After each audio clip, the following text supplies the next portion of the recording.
Hello, ladies and gentlemen, tonight I want to speak to the part of you that's ever felt dismissed, unappreciated, or left wondering if someone who walked away ever truly realized what they lost. This isn't just about heartbreak, it's about self, worth, ego, and the silent truths that linger after love ends. You may never hear him say he regrets it, but that doesn't mean he doesn't feel it. His pride might be loud, but your value speaks louder.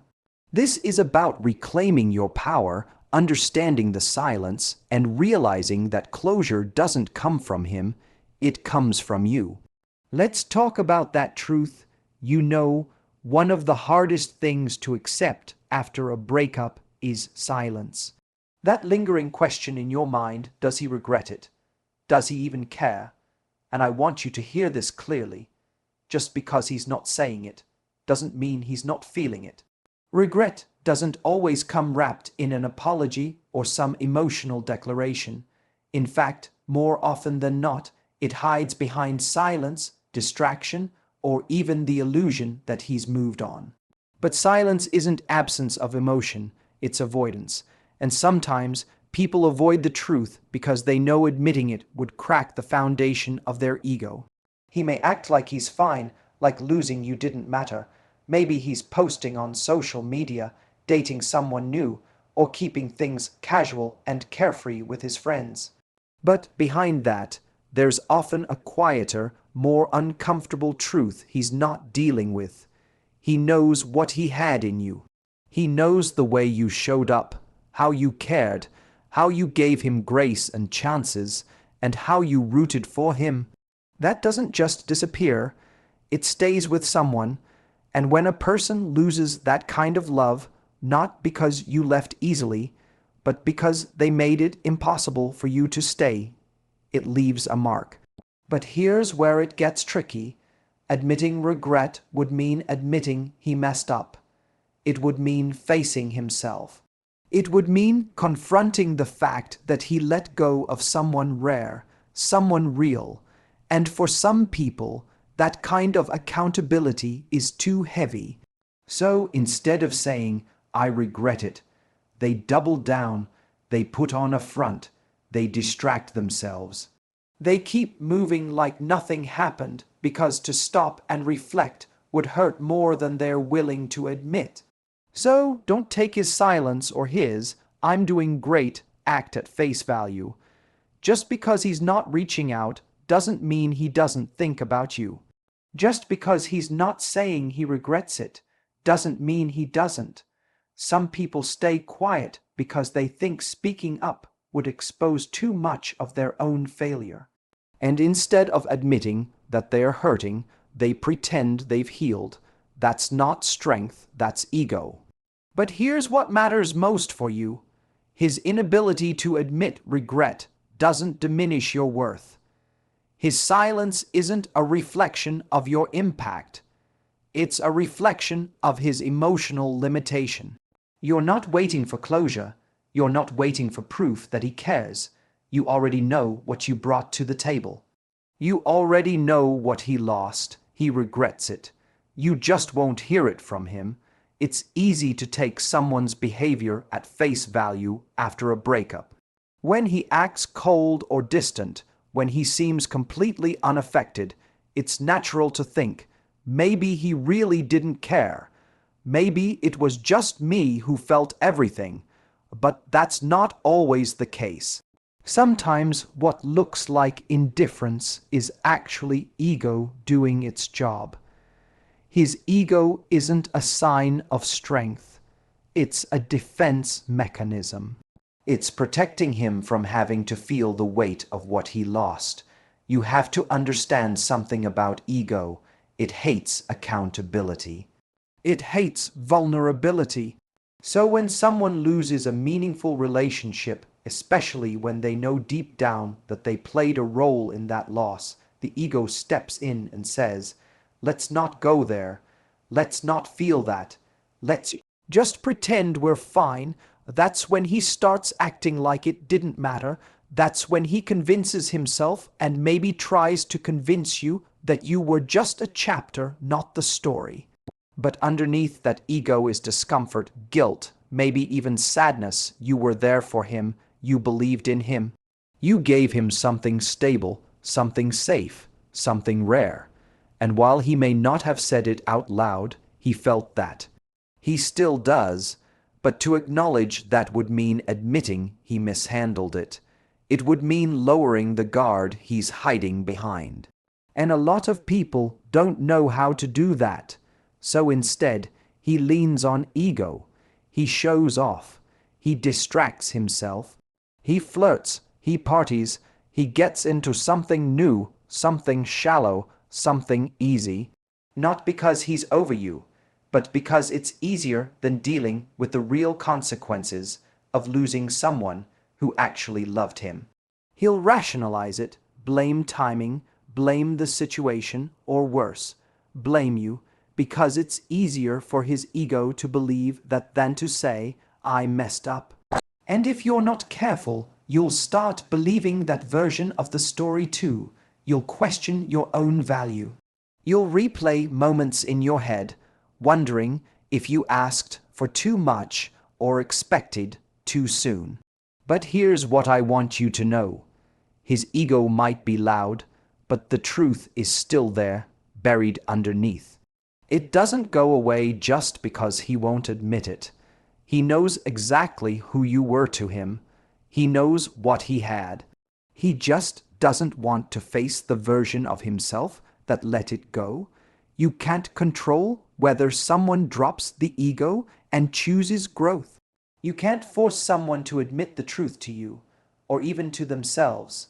But you can control how much power you give to the story their ego is trying to write. You don't need to be part of someone's performance just to feel seen. You're not waiting for his humility to prove your worth. You already have that. His ego is protecting him, but it's not protecting the truth. Let's get one thing straight. You were never the consolation prize. You weren't a backup plan. You weren't someone he settled for. You were the prize, and just because he lost you doesn't suddenly change that. One of the biggest lies we tell ourselves after someone lets us go, or fails to keep us, is that maybe we just weren't enough. Maybe if we had done something differently, been a little more patient, a little less emotional, a little more chill, things would have worked out. But that thinking is rooted in the belief that his failure to value you somehow reflects your worth. It doesn't. People don't lose things they don't care about. They lose things they don't know how to hold. You showed up with real love, real consistency, and a real desire to grow something meaningful. You brought emotional availability. You brought strength. You brought softness. You brought all the things he claimed he wanted, and maybe even believed he was ready for, until it required effort, until it required growth. And that's where a lot of people fold. Because it's one thing to want a great relationship. It's another to be the kind of person who can show up for one. So no, he didn't lose you because you weren't valuable. He lost you because he wasn't ready to match that value with action. And deep down, he knows that. That's why it stings. That's why, even if he pretends he's fine, there's that low hum of discomfort beneath the surface. Because it's not just that you walked away. It's that he couldn't keep someone that incredible, someone that grounded, someone that real. And I know it hurts, because when someone fails to choose you, it can feel like rejection. But don't confuse being unchosen with being unworthy. He didn't walk away because you lacked something. He walked away because he couldn't rise to what you were offering.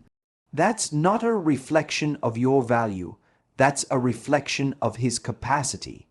What's tragic is that sometimes people realize what they had after it's gone. They look back and they remember your patience, your loyalty, your effort. They remember the way you believed in them, even when they didn't fully believe in themselves.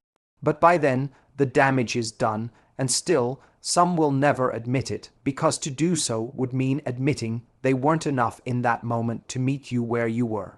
So instead, they stay silent, or they act like it never mattered. But don't let that confuse you.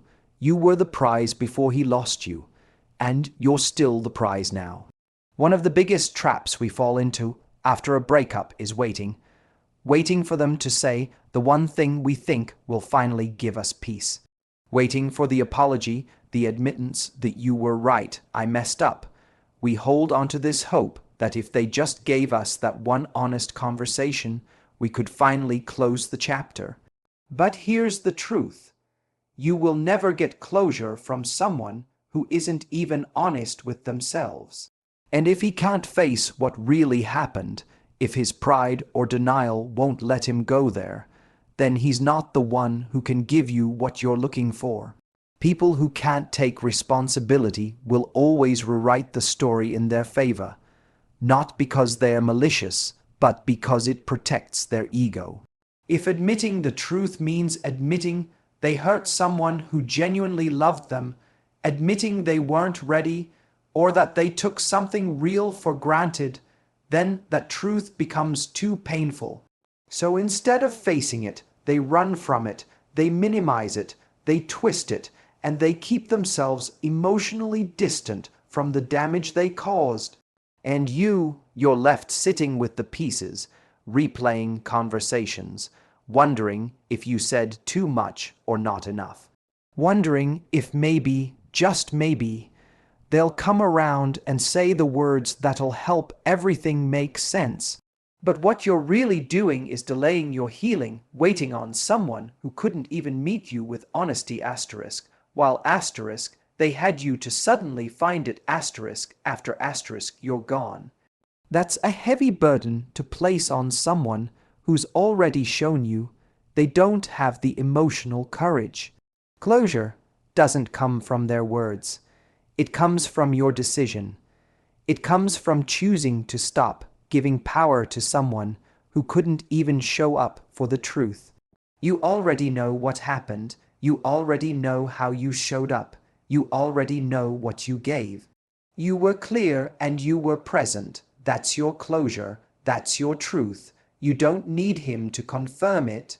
His silence is confirmation enough. The reality is, the version of him that would have taken accountability is the version you were hoping for all along. The one that never showed up. So stop waiting for the man he could be, and start accepting the man he chose to be. That version of him is not capable of giving you the resolution you're looking for, because he's too busy hiding from the truth you already faced. So if he's not coming forward, if he's not reaching out, if he's still avoiding the conversation, it's not because your feelings weren't real. It's not because your connection wasn't deep. It's because facing that reality is something he's not ready for. Don't wait for someone else to set you free. One of the most powerful shifts you'll ever make is realizing that healing isn't something that comes from someone else finally seeing your value. It comes from you remembering it. When we go through a breakup, especially one where we weren't chosen or prioritized, there's this deep temptation to make our self-worth conditional on whether or not they come back, whether or not they regret it, whether or not they admit they were wrong. But if you wait for that kind of validation, you'll stay stuck in a loop that never actually gives you peace.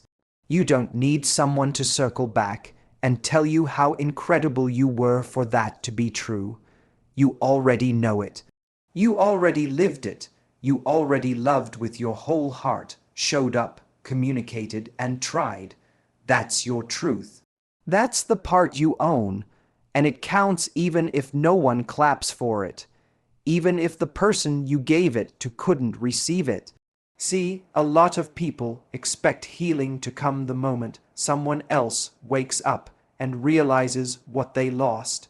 But that moment might never come, or if it does, it might come too late. And if you tie your healing to that, you're giving them control over your growth. You're letting someone who already let you down decide when you get to feel whole again. That's not fair to you.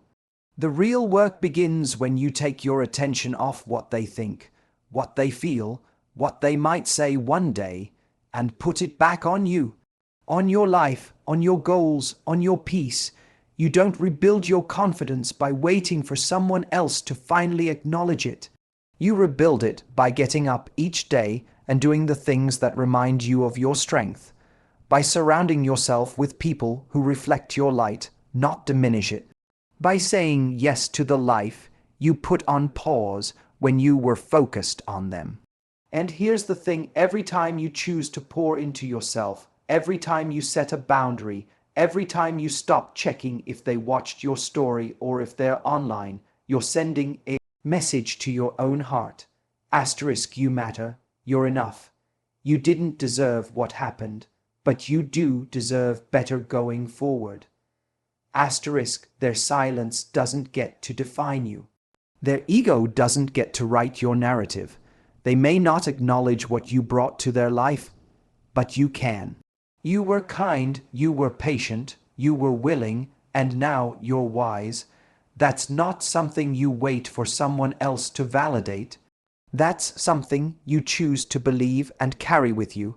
Your self-worth isn't waiting on an apology. It's waiting on you to stop asking for one.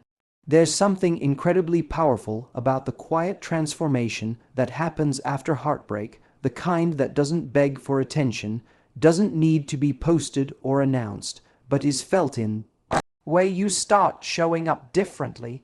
The truth is, you don't need to chase closure, revenge, or recognition. You don't need him to see your glow up, or hear your wins, or acknowledge your progress. The most powerful comeback doesn't need an audience. It just needs to be real. When someone lets you go, especially when they do it carelessly or without clarity, it can leave a hole in your confidence. You wonder if they even noticed the loss. You imagine them out there, unbothered, living their life while you're sitting in the aftermath, trying to make sense of it all. But here's what they don't tell you. Most people do notice eventually, not always right away, and not always in a way they'll admit. But people feel the absence of something good, especially when what they replaced it with doesn't feed them the same way. But your journey isn't about proving a point. It's not about making him regret. It's about returning to yourself. Because the real closure, it's not the text he might send someday, or the apology he never gave. It's you thriving in a life where you're no longer shrinking to fit someone else's limitations. It's the peace that comes when you realize that not being chosen by him was the universe's way of redirecting you back to the path you were always meant to walk. You don't need to look back hoping he's watching. He probably is in his own quiet way, but that's not why you grow. You grow because you're worthy of the life you put on hold when you were wrapped up in trying to make it work with someone who didn't see it. You move forward not to show him what he lost, but to remind yourself of what you've always had: strength, grace, resilience, fire that was never his to give you, and it's not his to take away. And maybe one day he'll get it. Maybe he'll sit with the weight of what he lost. Maybe he'll realize it in a moment of stillness when no one else is around and he's left with his thoughts. But by then, you'll be long gone, not bitter, not angry, just better. Better because you stopped chasing what was already gone and started becoming who you were always meant to be.